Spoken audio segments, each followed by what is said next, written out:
Joaquín Morales Solá, uno de los columnistas del liberalismo que escribe en La Nación, pone hoy, bajo la sesión de análisis, coronavirus, la cuarentena en conflicto con la libertad.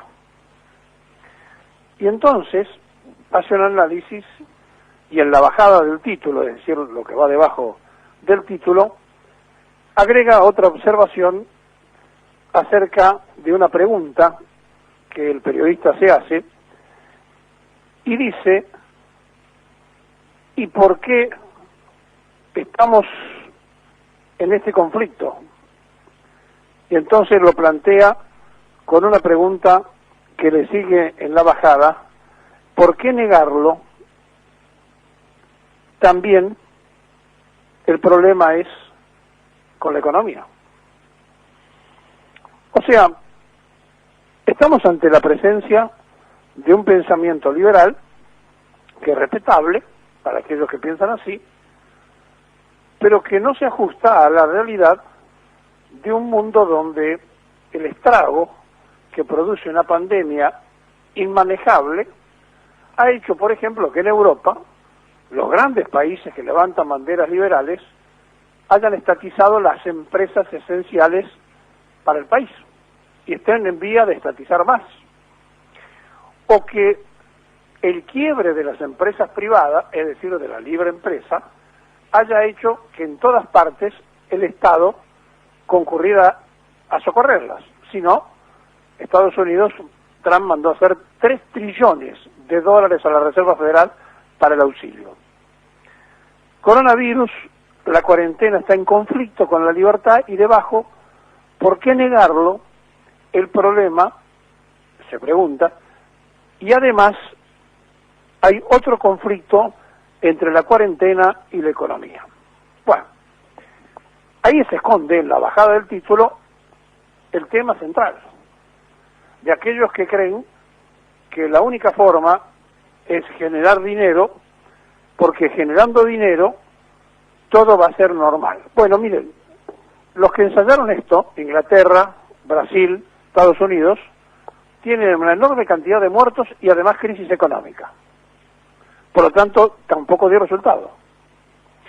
Y por el otro lado, el concepto de libertad sería muy interesante que lo aplicaran aquellos que, coincidiendo con este editorialista, en el pensamiento y en el consumo de ese diario, pudieran entender que no hay que pedir socorro al Estado para pagar sueldos, sino que la empresa privada debería pagarlo con los bienes gananciales que durante tanto tiempo tuvieron los privados y que tendrían que hacer un esfuerzo sin pedir al Estado nada para poner ese dinero faltante, porque no hay actividad, para pagar salarios.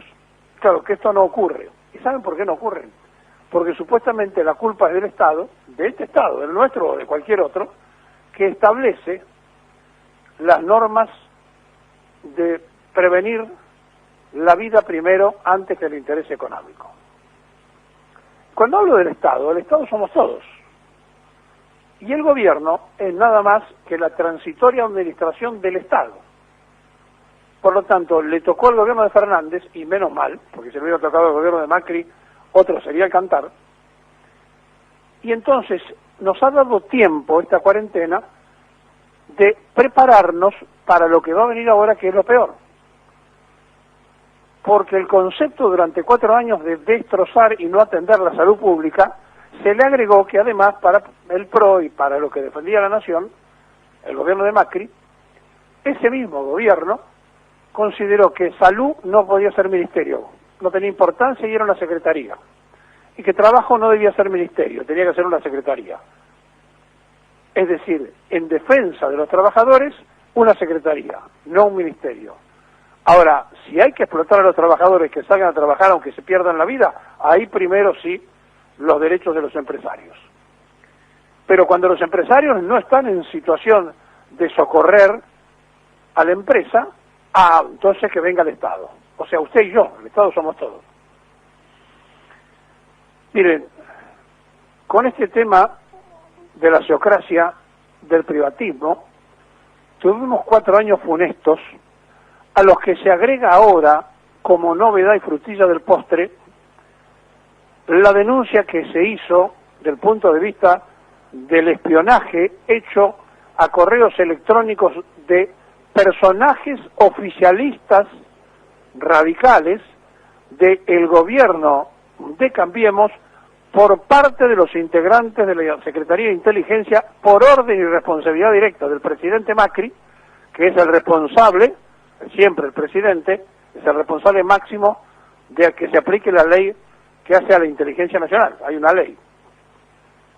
Y además, Gustavo Arribas, que no sé, pero todavía creo que sigue viviendo en el departamento cercano a Libertador que le pertenece a la familia Macri, un ex empresario de jugadores de fútbol ya denunciado en su momento cuando con Macri se habían quedado con el vuelto de un jugador de Boca muy famoso que le habían transferido al Corinthians. Entonces, frente a esta situación de complicidad entre Gustavo Arribas, un empresario de jugadores de fútbol puesto en la inteligencia, y Mauricio Macri, no hay ninguna duda. Y también Kai Magalani, la segunda, en esta investigación, ya está denunciados en forma virtual, como se hacen las denuncias ahora. Ayer lo hizo Cristina Camaño, la interventora del AFI, donde aparecen los nombres de 80 personas, hay más, 80 personas que fueron interferidos por 2 agentes de inteligencia por orden expresa de la superioridad de la inteligencia argentina para intervenirle los correos a personajes tan importantes de la oposición como del oficialismo.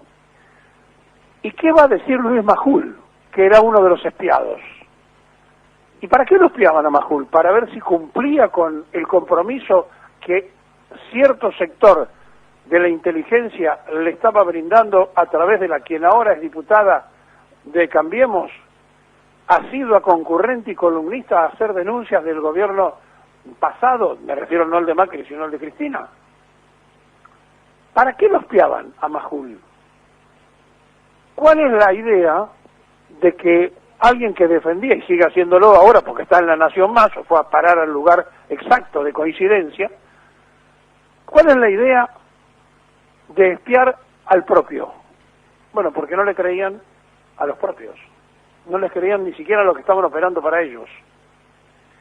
Y entonces va a haber un virtual escándalo cuando se conozcan más datos sobre esta denuncia que ya es federal, que ayer se hizo, y que el juez Martín de Giorgi va a tener que expedirse, donde se pide la comparencia de Mauricio Macri, de Gustavo Arribas y de Magdalani como responsables directos de la violación de la ley que hace a la reglamentación con que se debe manejar la seguridad y la inteligencia en la Argentina. Ahora bien, cuando hablamos de estas cosas, estamos hablando que Macri vuelve a hacer lo que hizo cuando era jefe de gobierno, a espiar. Tiene una obsesión por espiar al prójimo, Mauricio Macri, y entonces, en el concepto de libertad, ¿dónde lo colocamos? Habría que preguntarle a Solá, ¿dónde colocamos esto? ¿Qué parte de la libertad ocuparía el espionaje de la sociocracia? ¿Qué parte sería del liberalismo que no terminamos de entender? ¿Qué libertad estaba en peligro cuando espiaban a los propios y a los otros? ¿O eso no pertenecía a un Estado vulnerado? Y resulta que ahora, porque se toman decisiones de cuidar la salud de todos los argentinos preventivamente, es atentar contra la libertad. ¿De qué libertad? ¿Cuál libertad? La libertad de morirse. La libertad de Estados Unidos, que no sabe cómo parar los muertos. La de Brasil, que no sabe cómo mantenerlo. La de Chile, que tiene el mismo problema. ¿A qué libertad se refiere la nación? También dijeron en el 55, en Bandera en su casa, que llegó la Revolución Libertadora. ¿Se acuerdan? De manera que estamos frente a algo que es muy complejo que es muy difícil, porque los lectores de ese diario están preparados para recibir ese tipo de información. Les gusta leer esas cosas, les gusta consumir esas cosas y está bien que ellos defiendan esas cosas. Ahora, permítanos a nosotros hacer esta observancia, porque si no, da la sensación de que Susana Jiménez puede decir libre de culpa y cargo, mientras se iba al Uruguay, que tiene miedo a que seamos Venezuela. Yo también, Susana, tengo miedo a que seamos Venezuela. Ahora tengo mucho más miedo de la confusión que tenés. Y entonces, frente a estas circunstancias, que se va porque tiene que firmar papeles en su granja en Punta del Este, surge la pregunta de cajón. ¿Cuántos hicieron en Punta del Este y declararon sus bienes como correspondía cuando compraban o edificaban en Uruguay? ¿Están seguros que resisten el archivo de una investigación impositiva todos los que allí viven o tienen casas? ¿Están seguros? Y hablando de esto, ayer le dieron media sanción en la bicameral con un escándalo, donde el diputado Espina, muy nervioso, se peleó con el presidente de la bicameral, porque, claro, se le dio aprobación para empezar a investigar la fuga de 86.000 millones de dólares durante los últimos tiempos del gobierno de la libertad y de la teocracia, de esa que defiende el concepto de la libertad. Ah, me olvidaba. ¿Sabe quién espiaron también? A Laura Alonso, la enamorada de Mauricio Macri.